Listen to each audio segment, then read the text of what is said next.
Good morning, everybody. I want to just show you this code and how it works. This is what you can get from this code, and you're going to go get a template here with a window, and if you press save, it will show you an empty window. If you want to add an entry, you're going to click here, print save, and you get this entry that is oriented on the left here or on the right with the screen, but you can change it here. It's all in here.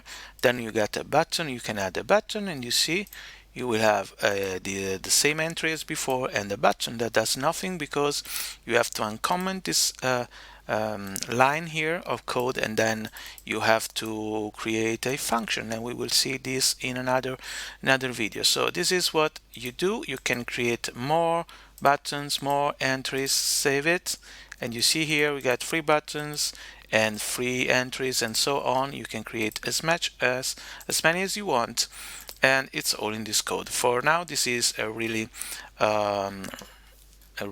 sketched project, and we got to add other buttons to create other widgets and make it more useful. But for now, this is the idea, and so I just wanted to show it. And you can find the code on my blog and follow the link to the blog in the info of this video. Thank you.